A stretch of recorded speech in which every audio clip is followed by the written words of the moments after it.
آج دوستوں کی خدمت میں سورۃ البقرہ اور دوسرا پارہ رکوع نمبر 10 سے خلاصہ شروع کرتے ہیں۔ اللہ رب العزت عمل کرنے کی توفیق عطا فرمائے۔ اللہ کریم نے فرمایا کہ اے دنیا والو میرا اعلان سن لو کہ دنیا میں اگرچہ کفار عیش میں ہیں مگر قیامت میں مومنوں کا مرتبہ اعلیٰ ہوگا۔ والذین اتقوا فوقہم یوم القیامہ، دنیا میں بے شک کفار عیش کرتے رہیں مگر قیامت کے دن اعلیٰ رتبہ ایمانداروں کو ملے گا۔ دنیا میں رزق کی کثرت یہ معیار حق نہیں ہے، معیار حق تو توحید ہے جس کو بہت سارے لوگوں نے چھوڑ دیا۔ دنیا میں شرک ہی شرک پھیل گیا۔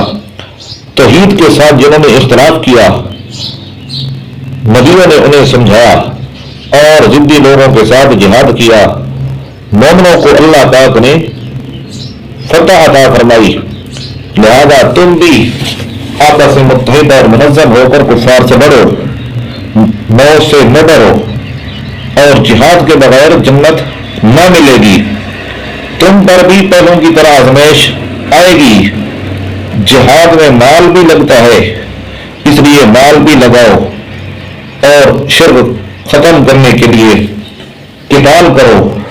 رکوع نمبر 11 میں فرمایا کہ اگرچہ حرمت والے مہینوں میں قتال کرنا پڑے، کیوں کہ شرک ڈبل گناہ ہے۔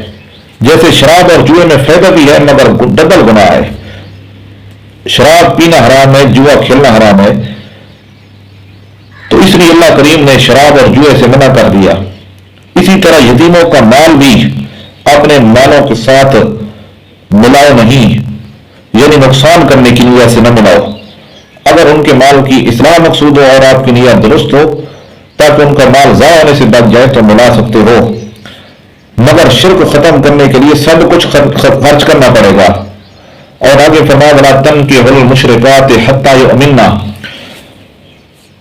کہ مشرک کو نہ رشتہ دو، مشرک کو نہ رشتہ دو، نہ مشرک سے رشتہ لو، مشرک عورت سے نکاح نہ کرو، حسن و جمال کو نہ دیکھو، شرک کی گندگی کو دیکھو۔ شرک کی گندگی کیسے ہے اس کا رکوع نمبر 12 میں جواب دیا کہ جیسے حیض گند ہے اور اشیاء مخصوصہ میں عورت کے پاس جانا منع ہے، اسی طرح شرک کی گندگی ہٹاؤ۔ جس طرح میرے حکم سے جان اور مال کی حفاظت تم پر ضروری ہے، اسی طرح فرمایا کہ میرے حکم سے زبان کی بھی حفاظت کرو۔ مثلا بے موقع قسمیں نہ کھاؤ، خاص کر بیوی سے الہ اور طلاق کے وقت زبان کا خیال رکھو۔ اگر طلاق کی نوبت آئے تو میرے حکموں کو موجود رکھو، میرے حکم کے مطابق طلاق دو۔ اور آگے فرمایا کہ میرے حکم سے اپنی عزت کی حفاظت کرو نکاح کے ذریعے، لیکن ایک بات یاد رکھنا کہ عدت میں نکاح نہ کرنا۔ رکوع نمبر 13 کا بھی خلاصہ ہو گیا کہ عدت کے اندر بھی نکاح نہ کرنا۔